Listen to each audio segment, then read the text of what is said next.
All right, let's talk about what to do when it feels like the project is too big.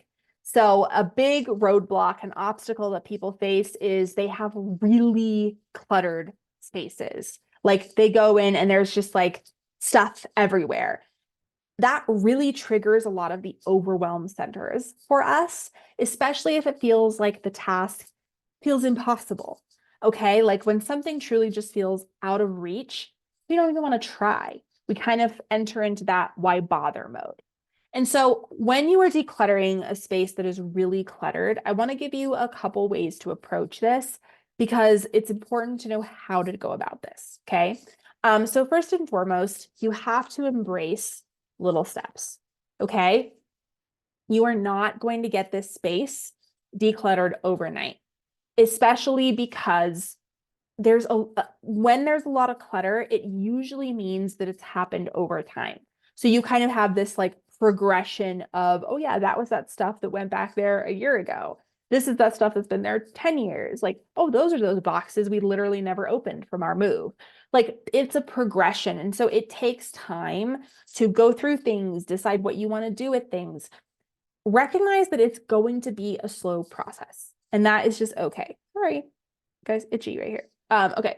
It is going to be a process, and that is just okay, right? Like, don't beat yourself up. Lean into the micro zones, lean into the little steps, lean into one step at a time, 90 seconds at a time, and recognize that you will get there. You will get there. If you show up enough times, you will get through the mess. Okay, so just remind yourself of that. Now, the next thing to note when you are dealing with a really cluttered space is that your number one priority is to create moving space, like create space in the room. And you're going to do this by starting with the easy wins. Okay. Start with the things that you know what to do with, whether that's throwing out trash. Maybe there's something that needs to be put away. Maybe there's some obvious items. Maybe that even means, okay, you know what? Everything is kind of scattered. And so I'm going to just kind of stack everything up over here. Sometimes you have to create that space so you can actually like breathe. Okay. Because if you feel like you're suffocating in a space, you're just going to want to like run the other way. So do whatever you can to create space, and it's going to help you feel the motivation. Okay. So keep creating space.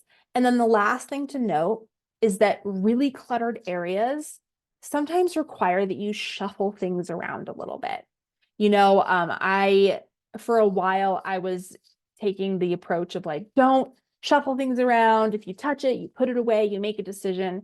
And I realized as I started working with really cluttered spaces that sometimes that's just not always feasible, right? Sometimes I have to come in here and be like, okay, I'm working on this little area, but you know what? I don't know what to do with this quite yet. So I'm going to shuffle this stuff over here into a box and I'll get to it later. Like it's going to require some shuffling around. You might need a few doom bins here and there where you just put stuff you're not sure what to do with. The trick here is that you keep showing up.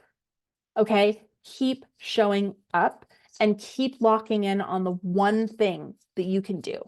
Okay. If it's that one box that you're pretty sure there's stuff you can get rid of, open it up and go through it, right? Maybe it's that one bin that's empty and just needs to be stacked with the other empty bins. Like whatever it is for you, start small and focus on one thing at a time and recognize that you are going to get there.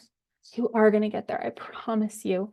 Lean into the system. I know it feels overwhelming, but you've got this one step at a time. I'm proud of you, and I'll see you in the next one.